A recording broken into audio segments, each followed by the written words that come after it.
Hello, and welcome to the video version of the Left of Greg podcast. I'm Brian Marin, the host and creator of the show. As always, I will be joined by human behavior expert Mr. Greg Williams, who the show is affectionately named after. On the show, we discuss different topics through the lenses of what we call human behavior pattern recognition and analysis. If you'd like to find out more about what that is, please check the links in the episode details and go to our website to learn more. Please don't forget to follow us on social media. The links are also in the episode details, and hit the like and subscribe button to help support our work. Thanks for tuning in, and we hope you enjoy the show. All right, Greg. So we're starting this recording off. Once again, I'm on the road. Your family's out. I'm still with mine. I'm now in Wisconsin. But the big news of today is it's your birthday, and we're recording a podcast on your birthday. Which is amazing. And so it is right to give him thanks and praise, first of all. Second of all, my birthday month then is a birthday week, which now is a birthday weekend, which will culminate in the birthday day. I celebrated the shit out of it, Brian, just so you know. And I don't let I woke up Lanny this morning and said, "It's my birthday. What did you get me?" You know, yeah. Lanny's a surly drunk. So yeah. He's not up yet. I'll wait till he gets up. But thanks for that, Brian. And do me a favor. You're on the road. So you're on the balcony of a Motel 6. Somewhere in downtown Chattanooga. Where are you right now? No, I am in. I don't know the map real well. I am in Elkhart Lake, Wisconsin. For those Midwesterners and who know this area, it's a great time during summer. But I got a family thing going on for my grandpa who died. We couldn't go to his funeral. 93 years old. So we're doing a thing for him this weekend. So a lot of beer, a lot of brats, and a lot of fried cheese curds, which that's great. Can't be and bad. a lot of people wearing bikinis that probably shouldn't. You get what I'm trying to say? So I spent a lot of time, and I love Wisconsin. My little favorite, Stevens Point, Wisconsin, Stevens Point beer. There you go. Door County. Yeah. Not only the cheese, but the Cherry Festival. Baraboo, incredible. P.T. Barnum Museum. I could go on. Wisconsin's one of my favorite places in the whole world. The only place you can walk into a bar and get a shell beer for under $1 and get a slice of football pizza and watch the game. And you'll spend all afternoon there with good friends and come out still with money in your pocket. I love that. Or will they give you a can of beer, not open it, so you can shotgun them with your cousins right at the bar? Who's also your date. You get what I'm trying to say? We're not in that part of Wisconsin. We're not in that part. We're all in that part of Wisconsin, Brian, at one time in our lives. So hey, what's on tap for today? Because I know that you're today on tap. Brian's putting nickels into the Wi-Fi and also into the vibrating bed at the Motel 6. Absolutely. So you can hear the delivery truck right now in the background, which is wonderful. I'm gonna have to try and edit that out later and probably won't be able to. But today to jump into it, Greg, we're kind of talking a little bit about resilience and I would say adaptation, adaptive traits in humans, and some who lack them and some who have plenty of them. And it's kind of we both talked about two different stories that run along that line, where you brought up to me recently out of Texas, I believe, where a man saw his ex-wife with her new husband having a baby or at the game, and we just couldn't take it and killed them in the parking lot and then went home and killed himself. And then just later that same week, this week, we had possibly the greatest gymnast who has ever walked the face of the planet, Simone Biles, who's at the top of her game, doing things that literally no one else in the world can do. And she had to step back, had to step out of the competition due to mental health reasons, and was not in it. We don't have a full explanation really of what it is and what she was going on in her head, and only she knows that. And so it's incredible because you have two different ways of handling that type of stress, right? That type of pressure in those situations, opposite ends of the spectrum there. But there was also some blowback and people saying all this talking crap on Simone Biles, who, once again, she's in the arena, you're a critic. So maybe I can't do anything that you do, Simone.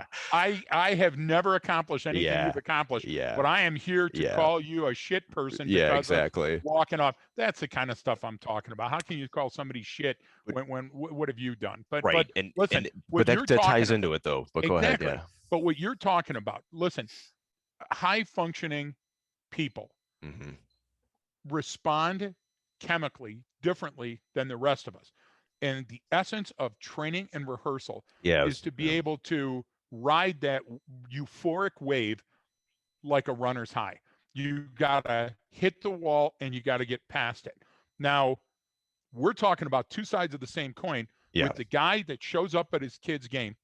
And while he's watching his kid, the sports figures play, he looks up in the stands and sees his ex-wife, who is now pregnant with somebody else, and decides right then and there, this is it. This is it. Okay.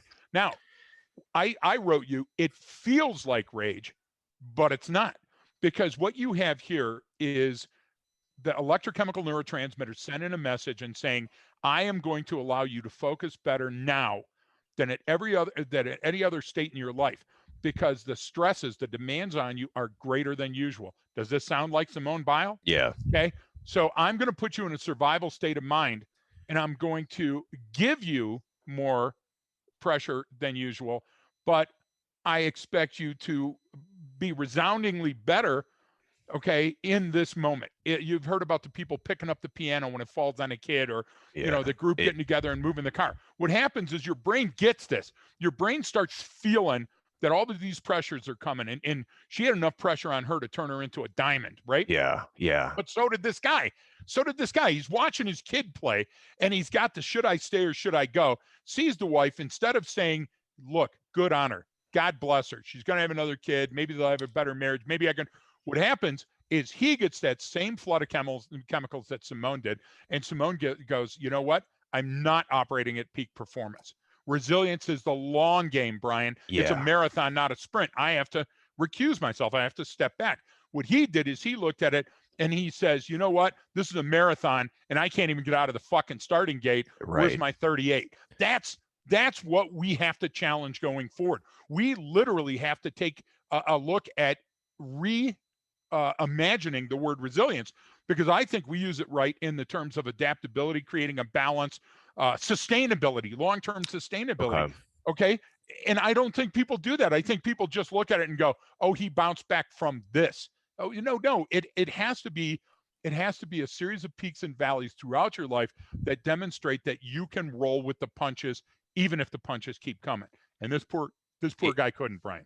And so what you have in there in both those situations, you have, because when we talk about stress and performance and behavior and all that stuff, there's internal and external factors, right? So the Simone Biles one, she's at literally the peak pinnacle of competition in the world, in the history of the world. This is it. This is the stage. But at the same time, she has a lot of experience in that domain and she knows where she's at. She's like comfortable in that, but still. So then you have all the societal pressure too, because the way they build her up is like, I really think there's a lot of people that shouldn't be writing the things they do about her, even though they think they're writing good things. They're adding to this stress. They're saying, you're here, you're representing this community in the United States, you're doing this, you're at the, and so now she's reading that stuff and hearing that going, okay, wow, I got even more weight on my shoulders. It's even building, it's building. So she has those external factors, right? And then now the internal ones start going, and she realizes she hits a point is like, you know what? And I read a little bit about it, not knowing much about gymnastics. She landed some incredible move. And she did, but what they said, she didn't, even though it looked like she landed it fine, she actually didn't. And every other gymnast was like, no other gymnast in the world would have missed what she did in the air and still landed that would have killed someone, that would have broken someone's leg, that would have done this. But because she's so good, she did. And then she went, you know what? I wasn't there. I have to step out. Whereas this guy in Texas had, how many internal factors did he have going? I mean, I would say that it was the opposite with him, meaning he had largely internal factors and then probably some external stressors as well. Maybe he just lost his job. Maybe he was having a hard time building a relationship with his kid, or there's all kinds of those factors in there. And so when both of those playing, they build and build and build. And in her case, she went, I'm done. Like I've hit the threshold for what I know I can do. Where he said, I'm done. But he had, as he acted out versus just acting in, right? I mean, he went external instead of going internal, and I don't know how to describe that clearly. No, you get what I'm saying. I'm trying to form the right way to describe that of how he acted versus how she acted. You get what I'm saying?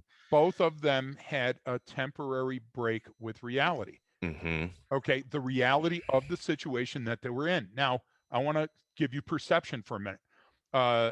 You grew up in a different era than I grew up, but we Right. both grew up understanding how communication has changed our world. Right. Back when I was growing up in the 60s and the 70s, the Olympics was this elusive water balloon that you kind of understood. It was almost like the elections where people got into a fervor every 4 years, but the rest of the time nobody No talked one about paid it. You get what attention. I'm saying? Yeah. And then all of a sudden you had this thing that took up all the good channels for 4 or 5 days in the winter or the summer, and nobody gave a shit about the Canadian curling champ. But all of a sudden on the nightly news, you saw a guy crash, or you saw the luge go through and kill a bunch of people in the stands. And you were riveted for that moment in time. And then somebody said Olga Korbut, and they showed a pretty gymnast or something like that. And I'm not being misogynistic or pedantic. I'm just saying that our information came in these little chunks, and we never really knew what it was. Yeah. Okay. Nowadays, okay, those same people that you see for just a minute, look, whatever the chick was that smoked the ganj and didn't get to get in, she became an international story. People are still talking about that's going to be book deals and movie deals. And dude, she didn't even make it to the finals. So the idea there is that this instantaneous communication put an additional set of pressures on Biles and her team. Now, COVID. Now, the Atlanta-based Delta variant. Now, all the other good joke in there somewhere. All the other shit that's going on is leading up to it. So now let's take a look at the microcosm that our friend in Texas has found it. He comes to watch his kid play a sporting event. The stands are full. Yeah. Everybody in town knows everybody. He looks up and everybody goes, not only is she with somebody else, but she's pregnant, which as a man, do you get what I'm trying to say? It's like, what do we, if you have a daughter, which you do, you understand that when your daughter comes to you and says, Dad, I'm pregnant, the very first thing you want to do is grab a meat cleaver and go after. I mean, you don't think, oh, this is glorious and have this gender reveal party. You're a dad. Somebody messed with my daughter, right? So this guy has that pressure that's on him. And we don't know if there was mental illness. We don't know if there was ETOH, onboard alcohol, drugs, or anything else. Right. But I will tell you, Brian, you've got to tell me what it feels like to be that guy at that day in that rock tumbler and have nobody to reach out for in his system.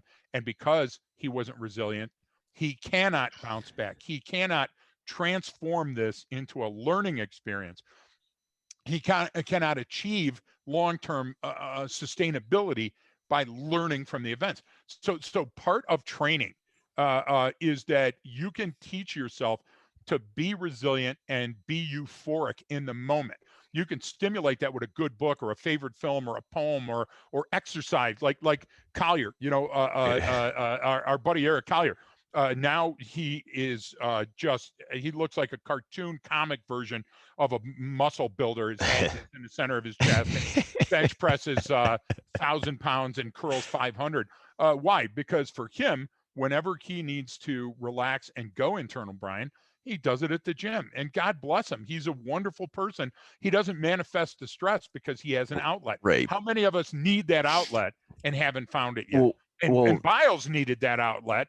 But she was her own best friend, and she was good to herself by stepping out of that limelight. Well, and she also has a network, like you said, no one to reach out to. Well, she did, right? In that case, that she has an entire Olympic team and nation to I mean, like she's got this huge support. And I think that's another important thing to realize is you have someone at that caliber. So if you're listening to this podcast, you're probably not at that caliber of whatever. I mean, neither am I. Like meaning you're at such a level that you're so far beyond like the what terms of human performance. They're got the landscaping going on right now. So this is just speaking of performance and resilience. It's driving me during the leaf blower incident. Yeah, you're gonna hear if you hear about the Wisconsin leaf blower incident on the news tonight. That's me. Exactly. So no, but she had all that. She had that to reach out to. And when you don't, obviously it's got to go somewhere. Like you said, she said something to someone and probably immediately had a team and a doctor and this, what I mean, like to go with, and where the guy in Texas doesn't, because that's what most people don't. And all of those pressures just build and build and build, and it has to come out. Like you said, that the decision is it's two sides or two opposite ends of the spectrum in terms of what they did and how resilience works. But you bring it back to what that state of performance is that she's talking about, that she's in. And in a way that almost makes it harder for her to take that step back, yet she did. You get what I'm saying? But he's in that same moment, but for all the wrong reasons, where an Olympic caliber athlete is getting all those catecholamines on board in that flow state and that focus and that visual perception. We talked about that when everyone talks about that, it's like time slowed down, and I didn't hear that. Well, no, time didn't slow down. Your brain said, here we go. I'm going to focus more intently than you've ever focused before in your life. So what does that feel? You perceive that as what? You perceive it as time slowing down, when in fact is you're just rapidly firing, sense making and problem solving faster than you ever have in your whole life. Well, this guy in a sense is in that same zone, but for all the wrong reasons, right? For using that same that tunnel vision, I can't get out of this little window, and it leads to him killing someone.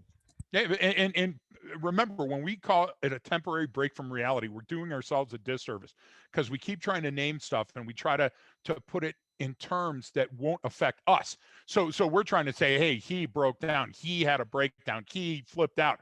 The idea is there's times when you feel alive and fully attentive to what you're doing, and he had one of those moments. The distortion in your sense of time, it can go very quickly or very slowly. The bodily sensations, the sensory perceptions are a response, an electrochemical response to a changing challenge. So it's already a challenging environment. You're handling it, right? And now this additional layer of challenge comes in. And this is where we have this bifurcation, Brian. This is where we have this break with reality. Now, people are going to say he turned into a zombie, he walked back, he didn't know what he was doing. I counter that. I say he knew exactly what he was doing. He had an absolute moment of pure clarity and said, this is the path that I need to take. I'm going to be single-minded in purpose. Please don't get in my way, because, and Brian, that's why I'm talking about interruption versus disruption. Both Simone and that guy could have been interrupted. Simone started internally. Her team jumped on and helped, and it got her to a good place. This guy went internal. He was single-minded of purpose. His space-time was all discombobulated. And those people around him, because they weren't trained to see that, his friends, because they weren't trained to see that, allowed it to go to a point where you couldn't unring that bell. Once he pulled out the gun and he started capping rounds into those folks, you can't take that back. And he knew that too. And rather than kill himself at the scene, where did he go? He went to a place that he was comfortable. He said goodbye. Look, even the ancient Siamese leaders surrounded themselves with the things that they had gotten during their lives. So as they died, they could see all the, amassed wealth. Listen, our brain wants to do that too. Why do you think cops are killing themselves at police stations? Right. Because it's a sensory input that they're familiar with and that calms them, just like crossing their arms, just like reading a good book, just like watching Princess Bride. You get what I'm trying to say? It gives me a feeling of euphoria. No, and that's these are all great points, because like we said, we're taking two completely different cases. To us, it's the same thing, and I think if people could understand that a little bit more, so let's maybe explain that a little bit more. Let's go in depth in terms of, you're telling me that this guy was in the same point of performance, the same kind of state, we'll say, almost that you said, a moment of clarity, not unlike a gymnast hitting some incredible a routine and nails it. It's that same moment of clarity. So we all have those, but they can very easily be corrupted by a horrible decision, where her decision, right, in this case is to, hey, get help, or even if she's in the middle of a routine, like, oh, I need to back off here, or I need to go do this in midair, you know what I mean? Like making those moves so why did he go to, and I understand it's a lack of any type of coping mechanism or skill or other thing, but why did then this guy go to, that's it, man, here, like, this is the option that I'm doing, like there's no other option but this option? Because that's what partly fascinates me as well too. And it should. Even though I understand it to a point, it's like there. Why did we go here? Because in that moment he couldn't get out and he had no other options. He wasn't shown something. He only knew, you get what I'm saying? It's like, what if I'm cycling through that Rolodex of where I'm going to go and what I'm going to come up with? Why is it gun to her, to him, then to me? So for those deep thinkers in the audience, take a look at situation and situational awareness and its origins. And what I mean by that, Brian, is I was the one that turned it in what it is today, and it didn't have a definition. So I had to look in how machines learned and how computers learned. And there was a thing called situational awareness in the Right. newly found computer Right. milieu, right? And I started talking to people, and I go, "Don't humans do that too?" And that evolved, right? So we're talking about a situation here where resilience is about transformation. More than that, resilience is about evolution. So where Simone Biles had the capacity in machine learning, think about how machines learn. Resilience means the capacity to persist, adapt, transform in a way so the machine maintains its identity and the system goes on. Does that make sense? Yeah. Okay. So resilience is about a transformation and an evolution, but you have to maintain how the entire system go. Now, it might not go back to the way it was. It's not like a water balloon where you squeeze it and then if you let it go, it goes back to homeostasis. It may become a whole new organism. That's why I mean evolution. So Simone had that ability. Why? Because she'd been tested and she'd come through, and she'd been tested and she'd come through. She had scar tissue, and so did our guy in Texas. Yeah. The difference was that each one of those layers of the onion, Simone continued to build on those and evolve out and transform out of that. That guy maintained that mushroom in the dark room with it'll know, it's going to be worse. It's never going to get in.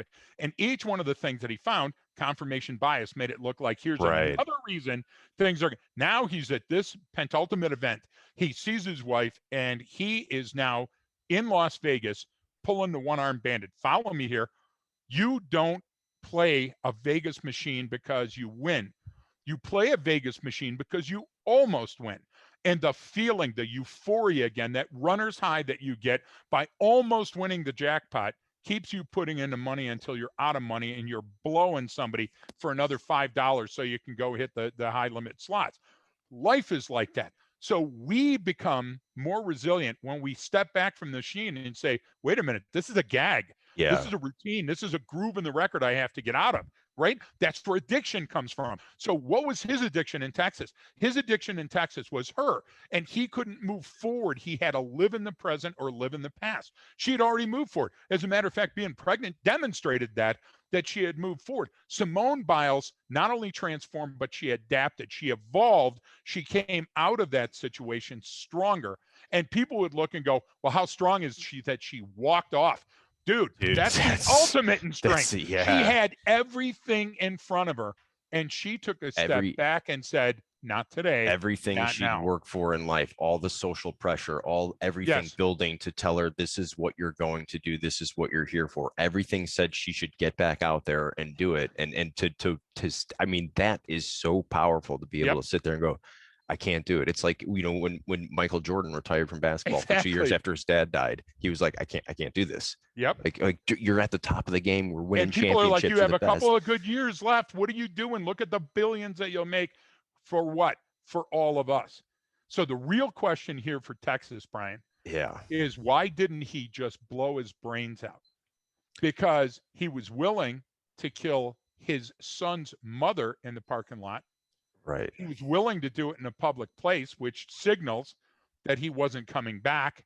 It's leaving your running car with the door open. Do you get what I'm trying to say? But how come he didn't just shoot himself? Because he had to send a message. So the message was, I'm broken and you fuckers didn't see it. So I'm going to make you hurt as bad as I hurt. Wouldn't it be wonderful to be able to rewind the tape and see all that pain and all that anguish and actually be able to do something about it before it got to that point? Isn't that just like suicide? Isn't that just like, any of the other addictions that we talk about on the show? No, it is. And when you look at it that way, and that's the same thing as like, you had to, for example, you quit smoking a long time ago and you had to train yourself to quit smoking. You just said, okay, well, I have X amount of cigarettes left. I have these pack every day. I'm going to have one less, or I can't remember what exactly it was, but you went through and you said, I know when I get to this number, that's it, that's done. So I'm going to slowly go down.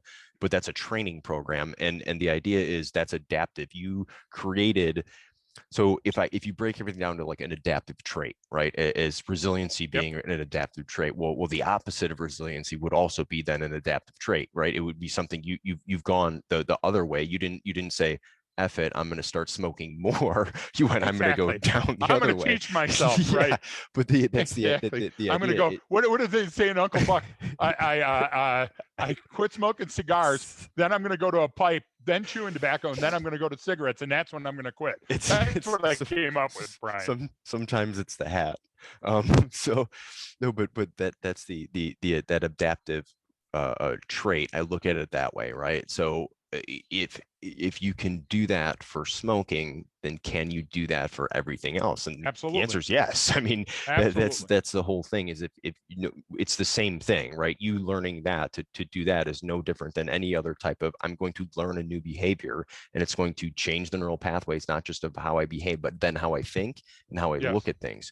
So each one of those, whereas, you know, she had to do that in that situation to learn to go, dude, I'm done. I got to take a step back. Where he did it the same thing, but everything he had built himself up was all negative. So he went negative from maybe the time their relationship ended or even before, and kept going and going and going and going and going. Well, fast forward whatever the timeline was, I don't care if it's a month or 6 months or a year or 2 years or 10 years, like that's now where you end up.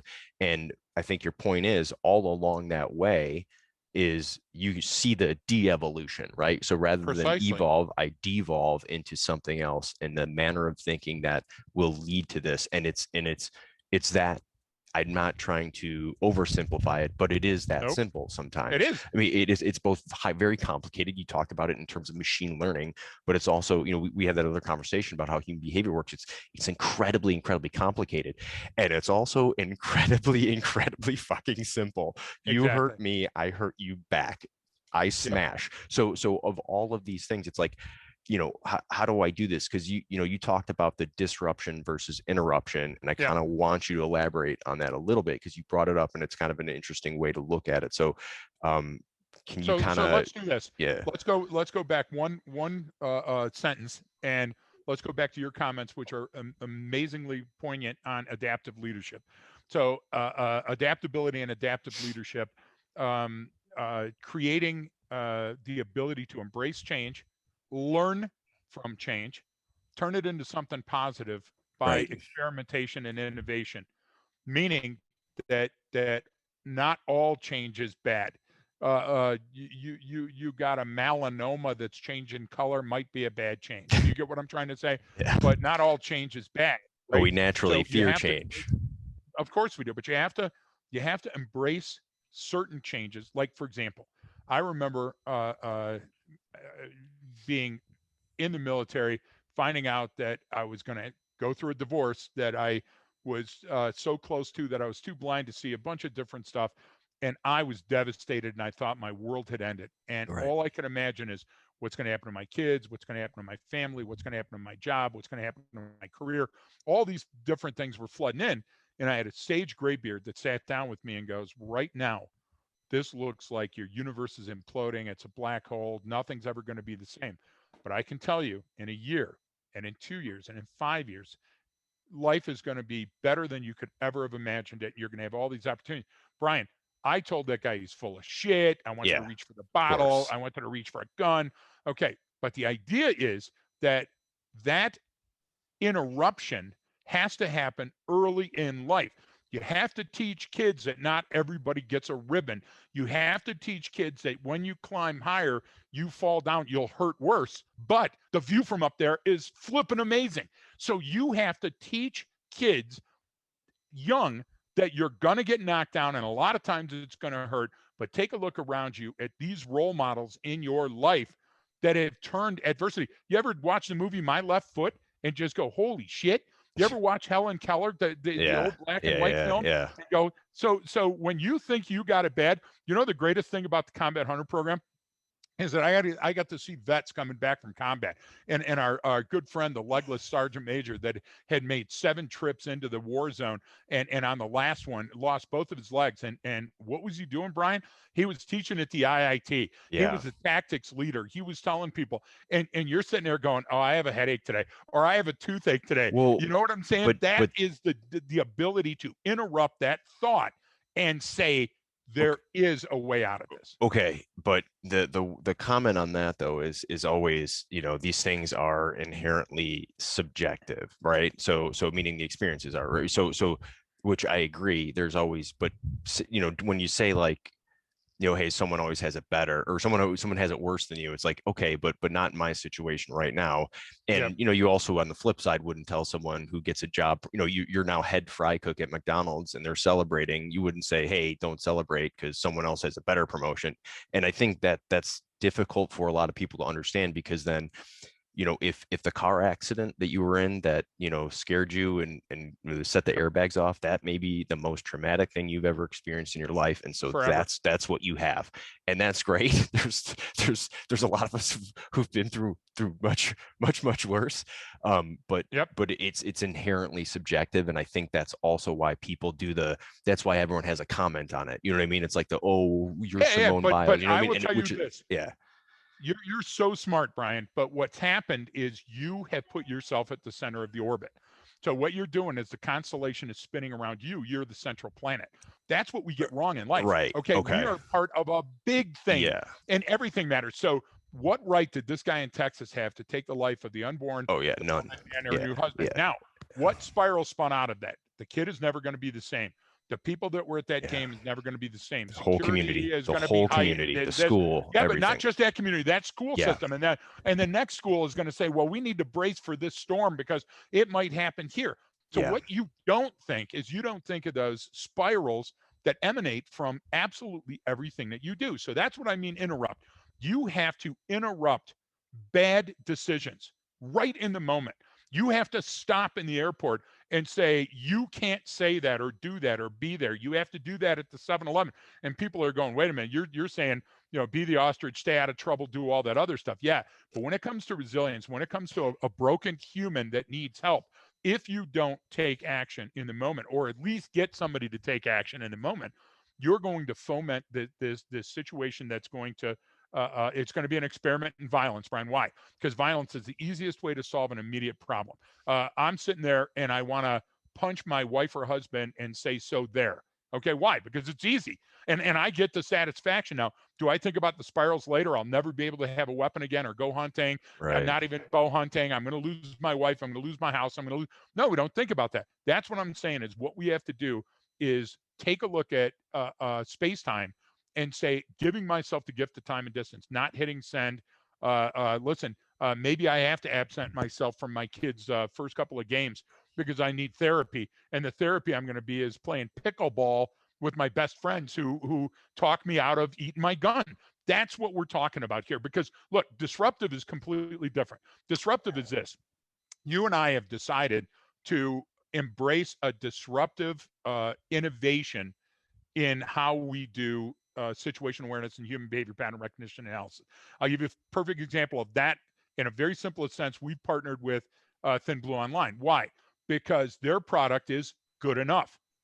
Yeah. Everybody else is racing for the best thing in the world and all this, and they don't give a shit about price point or how heavy the system is or anything. We saw that with DARPA. Yeah. And what we're saying is their product is good enough, and guess what? We can give it to a low-end customer. When I mean a low-end customer, I mean one that doesn't have the type of budget necessary to sustain. So what we're talking about is the guy in Texas didn't have the budget to sustain because we didn't create his savings account by building in little things, making a deposit here, being innovative there, adapting to change here. So how many times have you heard me say, hey, you still got money in that account? When somebody comes up and apologizes and says, man, sorry about that mistake, I go, hey, man, you're good. You still have money in the account.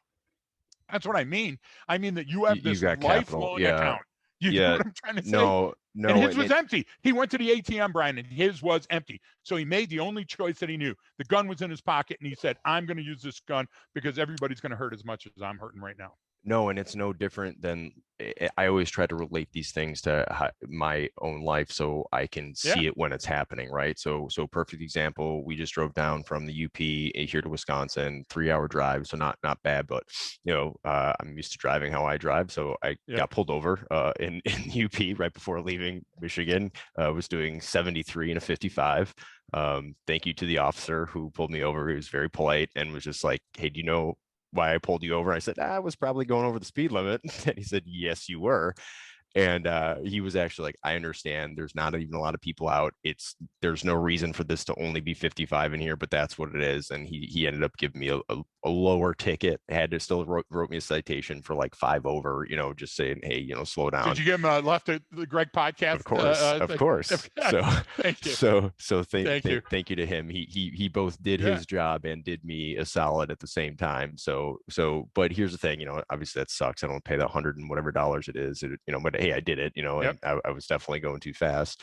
And but then we get all the way down here. We got this thing with this family, coming in, cousins, aunt, uncles, my parents. I linked up with my brother and his girlfriend, and so we're trying to link all this stuff together. We got a dinner we're supposed to be at, so we got to try and get cleaned up while the hotel. They were like, no. We called and said, yeah, you guys can check in early, that's fine. Well, not only can we not check in early when we got here, but they didn't even know when our room was going to be ready. Like nothing, like no timeline. So now I'm pissed. I want the girls to get some food. Like it's just amping, and I'm sitting there like, I'm fucking pissed. I'm fucking furious because one, we paid a lot of money for this place. This is not cheap, right? I want things to go smoothly. I'm coordinating 37 other people. You called. And I'm like, what we did everything we were supposed to do, and it wasn't there. And it's just like, this is no different. I'm going down that same path as the guy in Texas. Now I'm not going to elevate it to that level, right? I'm not going to go, I'm not. He went quantum leaps ahead of where you are. I'm not grabbing the Glock out of the truck and coming and shooting, right? But the idea is you're still there. And then I realize that, at the time it's like, okay, this situation will get resolved. We paid for a room here. They literally just had this massive turnover to clean. Like it's fine. I'm sure they're going to take care of us in some way. I'll talk, but taking that step back, it's really in that moment when the kid's screaming because she's hungry. My wife's pissed because she worked real hard and paid for this. We went across country, all this stuff. We're sitting there feeding off of each other, and it's like, okay, let's take a step back and walk down the lake here for a second and just take a breath. But it is really hard to do that in that moment. And this isn't even I'm talking about a family vacation in Wisconsin, Greg. You know what I'm saying? But everything's a family vacation in Wisconsin, Brian. Yes. You're on the cusp of greatness with this line of reasoning. What happens is now that person that's in your position. So let's take that out and take a look at the galaxy again and say, you're just a player. You're not the center. And everybody that's getting paid as a life coach is telling you are the center. You're entitled. You're this and that. Stop that thinking, first of all. Yeah. This is how you could take that and turn it into a positive and put it in your bank account. One, go and don't talk to the person at the counter because they're not vested. Go say, hey, listen, I'd like to talk to the owner. And the guy said, yeah, but the owner's in Chicago. He's not even on site and everything. Yeah, but I need to talk to him. Can you set me up with that information? There's a way to get to the owner of any company, anytime, anywhere. I do it all the time, and I'm not a handful. I'm not that guy that they go, here he comes. Yeah. What I would do is I would say, hey, I want to share a situation with you from a business perspective. This is what happened to me. This is how it made me feel. So just going forward, you could stop somebody else from having this crappy day. And I'll give you a perfect example of that. Shelly's mom's in town. Shelly's mom's 83. Shelly and her mom are set up for an appointment. I won't say who or where or what they were going to do. But all that day, when I was having a very busy day, the place where they had appointment called me 4 times, and each time gave the wrong number and the wrong time and everything else. And I said, no, we set it up. Shelly paid in advance. This is the time. Okay, because Patsy isn't as mobile as she once was, and Shelly had to work, and these times had to be set, and we did it weeks ahead of time, right? So on the 4th call, I was livid, and I said, I'm about to explode, so I have to interrupt Greg Actual, and I have to take a step back. Yeah. So I said, hey, I'll call you back. And I went and I talked to 2 other people about the situation I was in, and then finally called the owner and said, hey, listen.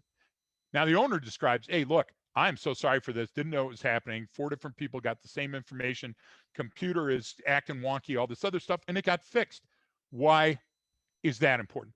Because some owners, like maybe where you are, is going to say, kiss my ass, take it or leave it. There's a bunch of people in line. But some will evolve. You Right. evolved. You Right. evolved from that situation. Right. Your family learned, and the little ones that are with you right now, your little bucket had learned Yeah. a great thing. So what I'm saying is everything in life is a teachable moment. And if you take a look like that, there was people on the street in Warren and Detroit that when I hooked them and I was transporting them to jail, they go, "Hey, you're that guy," because I was always giving them a history lesson. Do you know where the name Outer Drive came from? Do you know that the General Motors plant? Do you know that this? I would have Why? hated you if I was a Because criminal. I know, but I had them in the back seat anyway, and so I would say something. Free Now education. I could either listen. I could either do what cops do on those shows. So, man, why'd you run? Okay, who gives a shit? Yeah. He's hooked. You see what I'm saying? It's game's over.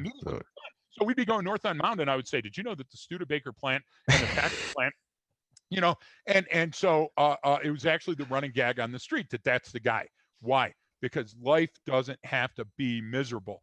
And when you put the pressure of being the center of all the attention and the center of the universe and gravity and entropy happens around you, you're gonna fail. And what did Biles do? Biles had that epiphany moment. Right. And she succeeded by what? By stepping back. I mean, Andy Reese, loved Andy. Yeah. And Andy caught it right away. Yeah, that was great. Andy's been in the life or death arena a bunch of times, right?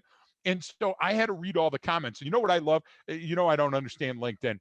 But what I love is somebody puts, first of all, hate the platitude, so I don't even go there. But you get somebody like him or Drum or any of the other deep thinkers, you know what I'm saying? And they'll put a post on there saying, "Hey, listen, if you recalibrate this, your understanding of this will be better." Then instead of somebody giving them a thumbs up or saying, "Hey, great insight," they come in and they go, "Oh yeah, well once when I was 9, I did this." Look, you asshole! What you just did is you just said, "This is about me. How can I make this about me?" Enough of you talking about me. Let me talk about me. And that's what that guy in Texas did. The guy in Texas said, "How does this affect me?" And I hurt. So everybody else is going to hurt. And Brian, you do not have that right. And if you see a damaged snowflake, fix it. You know what? We've come to the society where everybody's afraid to say something. You know how empowering it is to say, "Hey, I noticed," like I live in a smaller town. There's only 6,000 people. I noticed nuance changes. So I'll tell somebody, "Hey, I like your hair that way. Your hair has changed." And the person will go, "Thank you." And somebody's going, "Oh man, you're trying to get an advantage." I'm not trying to get an advantage. I'm trying to be a nice human. We live in tribes. We live in small groups, and we rely on the other person. And if that person lies to me and tells me the silo's full and it's not, guess what? We're going to starve during the winter. We're going to turn into cannibals. So we can't have that. And there is a better way. And Biles demonstrated the resilience that's necessary, the adaptive leadership traits that's necessary to thrive and adapt in an environment. And I don't know, I just wrote that down because it's perfect. It's another one of those two sides of the same coin. Like, how can I make this about me? All right. There's like, I mean, that's what that person does, right? That was me in that situation downstairs in the lobby where I'm thinking about me, and it's like, okay, how am I doing that? But then like it's almost the same thing with Biles, right? Where she's doing, she had to make it about her because there's so much social pressure. I don't know, like I think that's another good thing we can get into. She had to be the instrument for change. You could have changed that traffic stop in the Upper Peninsula. You could have said, "That fucker pulled me over because of my beard, and this is exactly what's wrong with cops. Don't you have something better to do?" Well, actually, no, I don't, because the safety on the nation's highways and this and that and the speed. But do we think of that, Brian? No, we don't think of that. We think of me in that moment getting that ticket and that money coming out of my account. We have to think globally and not think locally. I apologize. No. This is the police union right now that's calling me. No, that's these are good. I like these for in the moment looking at these situations right there. Like, it's am I making this about me? You know what I mean? Exactly. Because that's what most people do. and unwittingly some of the time. Why? Because that's who we are as human beings, right? We are so It's our default. egocentric. It's our default programming. So that's why we get offended or upset. That's why I got upset when I couldn't check in on time. Like, what? Like, I called and I did this and I paid you money. Also but had, I have the right to be upset because I made plans, precisely. I paid money, but that's it. It's got to go away. But was it survival based or was it personality based? So here's my thing. If it's entitlement based, in other words, personality based, you've got to interrupt that way of thinking. Okay. Yeah. Because now what you're doing is you're not thinking clearly. If it's right, because it's right for everybody and the next family, like for example, if you think, I need to say something because I want to make it better for the old couple that's coming next, or for the young couple that's on their vacation, then you're thinking globally and you're probably thinking right. If you're thinking like Greta Thunberg, you get what I'm trying to say, that just has an outburst. Do you see what I'm trying to say? Did she send you a birthday card? What is she doing now? No. Did she send? And this is the first year she hasn't. This is why you're mad. I am pissed. But you know, the idea is you have to say, remember this, folks, interrupt bad trains of thought, because if the train continues, it's likely to crash. And a train has built up a head of steam that you're likely not going to be able to slow down quickly. So the sooner you interrupt that bad chain of thought, you know, this sucks. Here, have a drink of brandy. Things will get better. What are you talking about? You get what I'm trying to say? Or I'm under a bunch of stress and I quit smoking, but man, if I had a cigarette right now, everything would be better. That's where you got to interrupt it, Brian. And I'll give you another one. That euphoria that Biles felt that almost got her killed is the same euphoria. We lost another copper overnight to throwing down the stop sticks in front of a fleeing vehicle. Jeez. Okay, I'm not talking about anything other than the same happy head that criminals get. I'm doing my job. I have this tool. I'm going to get in front of a fleeing felon. It's already demonstrated he doesn't have the capacity for advanced critical thinking. And I'm going to stand there and throw out this thing and then retrieve it so the other cops don't run into it. Brian, it's a symptom. It's a symptom that those cops and those librarians and those 7-Eleven clerks get into because they've repeated behavior. And when we repeat behavior, our brain gets dumber. Our brain assumes and subsumes different things, and then we don't react at the right time. Biles could have got up there and failed, and it would have been a dramatic failure. She chose. She knew it, and she would have known it going in. But that's another. But she knew it, and she had the experience to make that decision. This is the guy in Texas did. This is what I'm saying is she had the training and experience and the high level of expertise, and you brought it right back to even the police officer example with the stop sticks and the pursuit and what people He's doing a noble thing, Brian. Yeah, but Greg, this is my thing with this with whether I say the same thing to police officers and to people who aren't, is like you're at the absolute limits of human performance. And guess what? Precisely. You didn't get a U.S. Olympic training level fucking education and training. You didn't. And that's what I'm saying is like we're outperforming where we're actually at, what level we're at.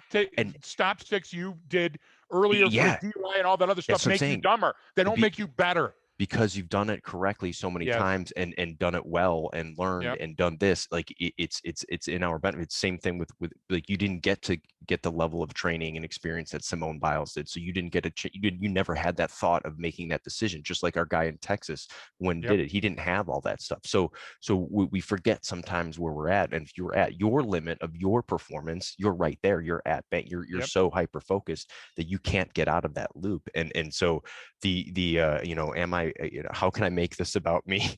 I'm going to use that line, when you see that person go, yelling at someone or yelling at the manager or doing those different outbursts. It's like, okay, you really like to make this about you, don't you? Well, go on. You know what I mean? Now you got to be careful, because that could throw gasoline on an already raging fire. That's where you have to have an interruptive strategy, not a disruptive. Folks, stop using disruptive. Disruptive technology doesn't mean what you think it means. Well, interruptive is what you're thinking about, and it's a healthy thing. Interrupting bad behavior, interrupting a bad relationship, interrupting some of the drinking that goes on after a training course because we think it's great and it'll foster camaraderie and all that other stuff. And then the next day at the airport going, oh no, here we are again. You can't do that, right? But why do you do that? You do that because it mimics the feelings that you had the night before. It Yeah. mimics the good stuff. And Yeah. when that guy was there, all he could think of is what? He could think of backwards. He could think of historical perspective when things were a better time, and I'm never going to be able to achieve that again. So this is my limit. Folks, you don't know your limit. Okay. There's a lot of people out there that would have loved to have that extra month or year with their loved ones or with their children. Yeah. So before you do that, interrupt that chain of thought. And literally, that guy where he was at that day in that parking lot, he should have just sat down on the ground and said, I need help, because somebody would have reached out and helped them. In today's society, where communication goes so quickly, people have more experience helping. 40 years ago, they would have said, the power of Christ compels ye. Yeah. You have a Yeah. demon, and they would have put leeches on them. Yeah. But things If are it better works, now. it works. Yeah, but I mean, I'm look, okay we with got these if they work. we got So, vets killing themselves because they say yeah. nobody else understands. Somebody else understands, and somebody else feels just as shitty as you, but they found a way to cope. And the strategy to cope isn't mainlining blotter acid or sticking a needle in your arm or smoking crack. I don't know if that's You how know? that works, but I get where you're going with. But Yeah, you get what and I'm street defining no, it, no, no, Brian. no, no. And I'm saying that to the same thing. Like evolution has to change how police work works and how town managers work. What we're doing right now is we're nitpicking and we're saying, there's an example of racism. We don't have to do that. We can collectively be better by opening our ears, letting the scales fall from our eyes and looking at these situations that affect all of us, not that affect us individually. And Anytime we look at individual, we're going in the wrong direction. It has to be interrupted. no, and there's different indicators of this stuff at scale. I've had different conversations with different people about it, everything that's going on, and or people call and we talk about whatever the issue. Hey man, I got this. I know because I got buddies that'll reach out because they're like, hey, I know you're into this human behavior thing. Because like me, my friends are just the knuckle draggers. So like, hey, what does this mean? Or that's a great question. And it's like, Yep. and I always tell them like, hey man, like you don't, you know, just having this pandemic and COVID has put far more stress on you than you realize. It's like, well, no, not by me. It's actually, we can still. I'm like, no, you're not getting it. Exactly. Getting this pumped into your fucking head every single day on the news is horrible for your mental health. It is not good. And guess what? It's been going on every single day for a year and a half now. Yep. That takes a toll. We're at that point. I mean, and you look at all these different indicators, stuff going up.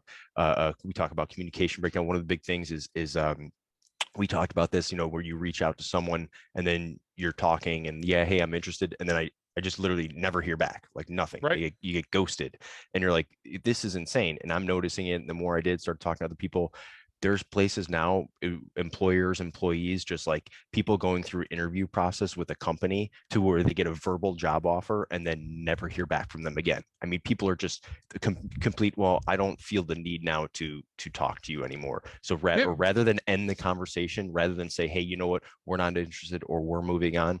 It's just, I'm not going to even say anything. I'm just going to completely ghost you, which is, I look at one of those little symptoms in there. It's like, wait a minute, what is this?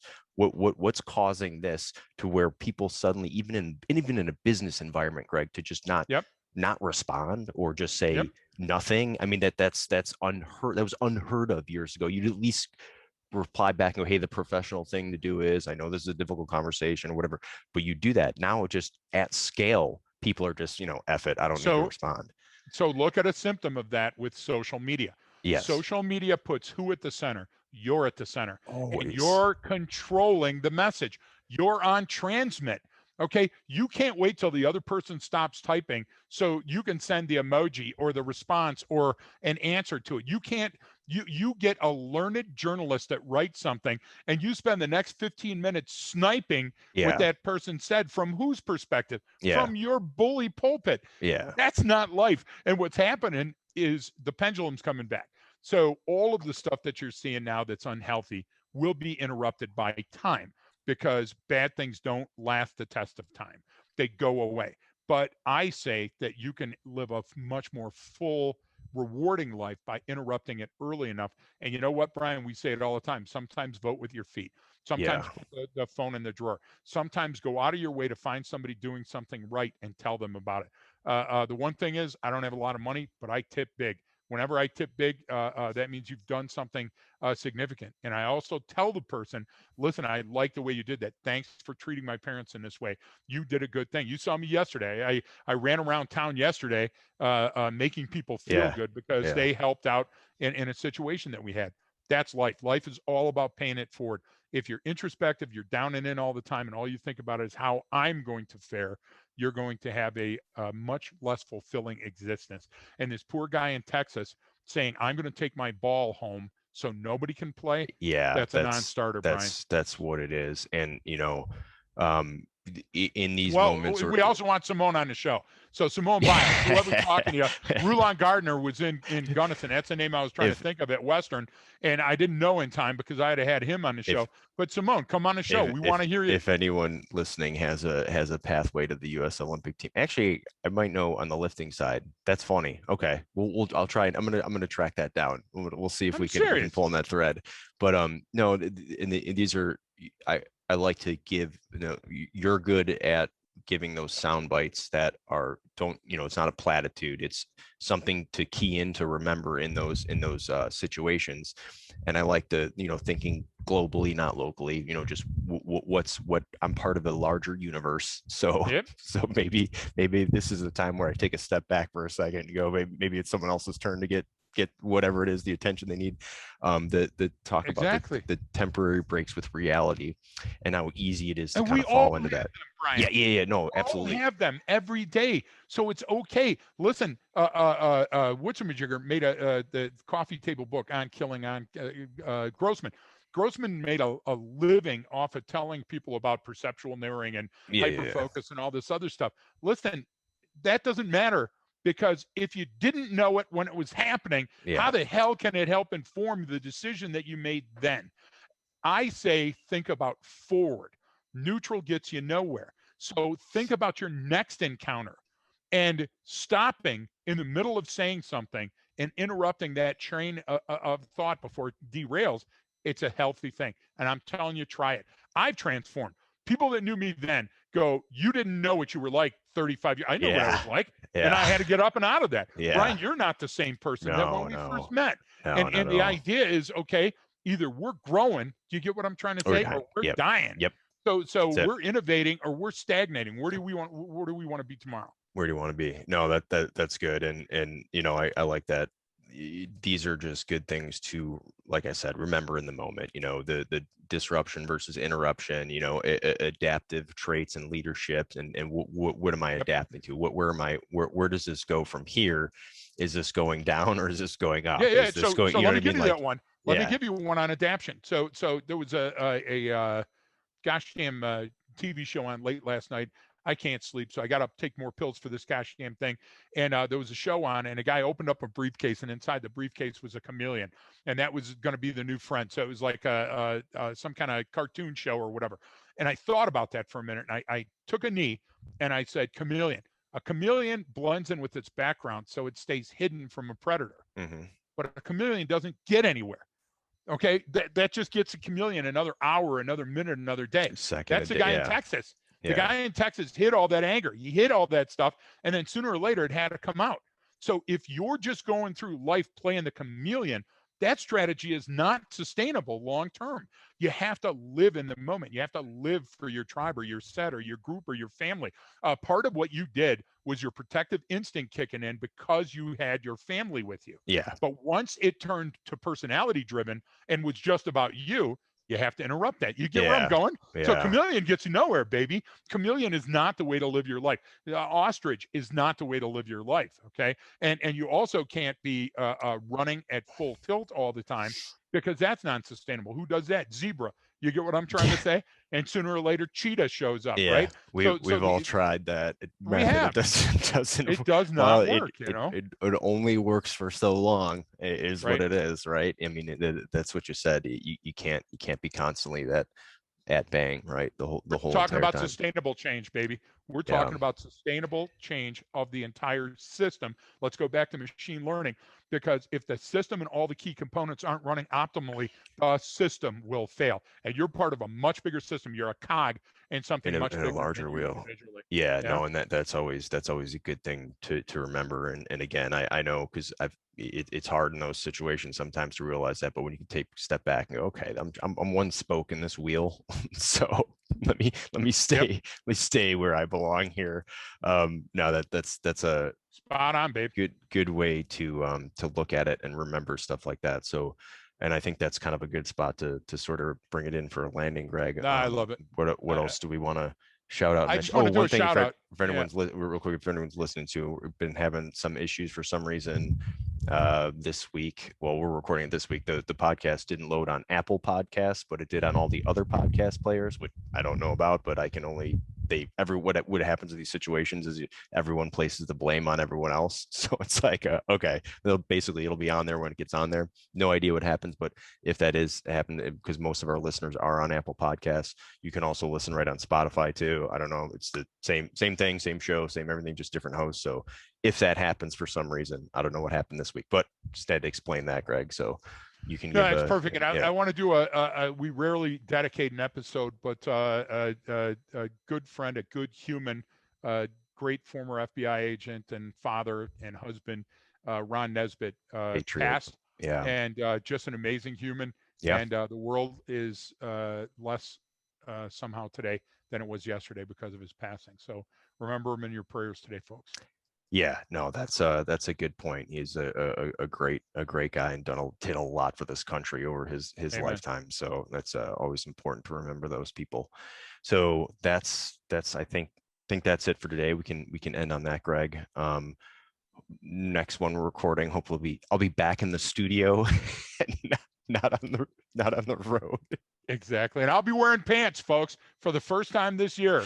I will be wearing pants on that episode to celebrate Brian. Oh, thank you. Well, and a very happy birthday to you, Greg. Thanks. That was, by the way, that was Lanny on the phone.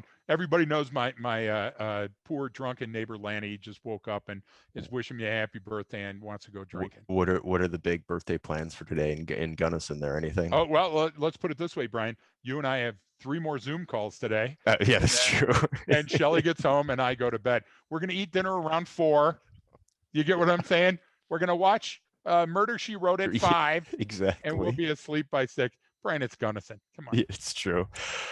All right, man. Well, thanks everyone for listening. If you enjoyed it, please share it with your friends. You can also check out our Patreon page and follow us on social media and tell everyone about it. Give us a little review down below. And thanks again. Don't forget that training changes behavior.